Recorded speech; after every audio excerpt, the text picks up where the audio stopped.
біз бүгін жаңа видеоблогымызды бастаймыз.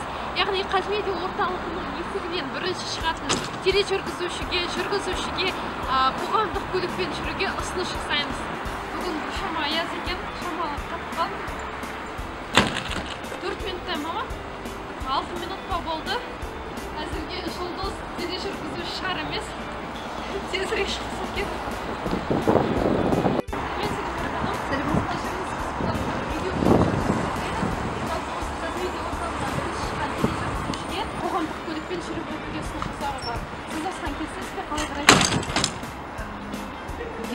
Көрермендер үшін ғой? Иә, көрермендер үшін. Мен негізі көрермендер үшін бәріне дайын, бірақ бір енді бұны тосын сый болды деп ойлаймын. Көрейік. Жалпы өзіңіз қоғамдық көліктермен қатынайтын ба едіңіз? Жоқ. Соңғы рет қоғамдық көлікке қашан отырдыңыз? Көрермендер шошып кетпесін. 1989 жылы соңғы рет автобус көлігіне мінген едім. Одан бері бір шама. Ода 2 ғасыр деп па? Аялдамаға барамыз. Аялдамаға барамыз. Қолбаға алып шыққан қалай басым істеген деп па?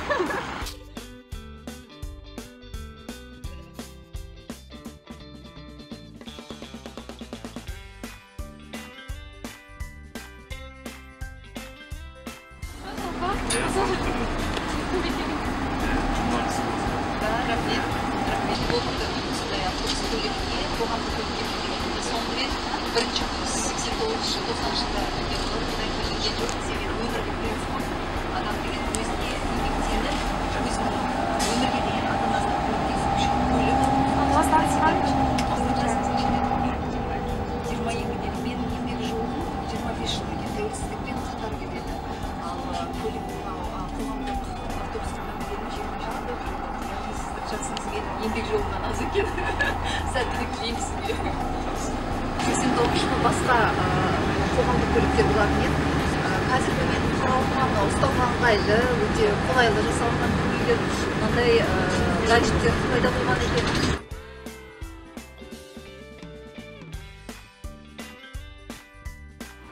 Жаурап қалдыңыз ғой. Рахмет. Бірден қабылдағаныңызға көп рахмет сізге. Жалпы ары қарай қалай жүресіз? Мен негізі жалпы егер көлік болмаған жағдайда мен онша қиналмаймын. Көп жерде көп сұрап жатады, сіз өзіңіздің фигураңызды қалай сақтайсыз? Сіз диета ұстайсыз ба деп. Мен де мүлде ұстамаймын. Оның бірінші себебі жаяу көп жүремін, жүрекке пайдалы.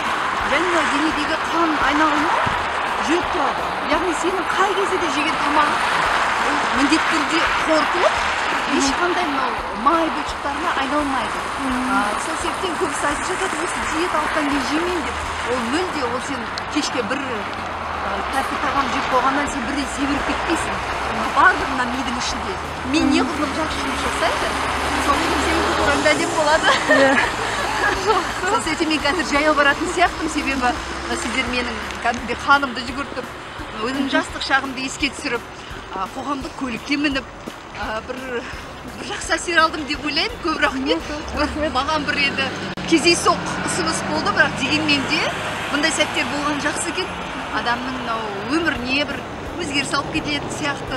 Мысалға ауылға барғанда мен ауылымды көріп кәдімгідей жүрегім ауырып келді ғой. Ауылдың адамдарының әдемілігі, ауылдың адамдарының ерекшелігі ешқашан жоқ демейді. Әр кезде де қарсы алып, күлімдеп тұрады. Қанша қиын болса да қиын емес. Кел, жүгіріп сол жайдары. Енді мен таңғалам, ауылдың дастарханына еш нәрсе жетпейді. Сондай бір ерекше. Ауылдағы көрермендерді мен қатты жақсы көремін. Ауылдың иісін, ауылдың жалпы адамдарын ерекше қатты бағалаймын. Өзіміз енді ауылдан шыққаннан кейін кейде айтып жатамын, ол қолымызда әлі күнге дейін мозольдің іздері қалған, ол нені білдіреді? Міндетті түрде баяғы күлді тасығанымыз, көмірді тасығанымыз бірнеше рет бір емес.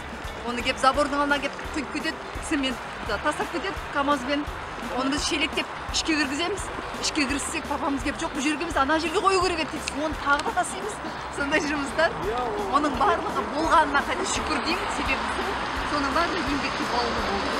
Бүгінде мен ойлаймын, қаншама қиындық болса ма, біз кризис деп жатамыз, наркотик деп жатамыз. Оның барлығы егер адам еңбектен қорықпаса, барлығы жеңіп шығып болады. Сол себептен еш нәрседен қорықпаңыздар жастар.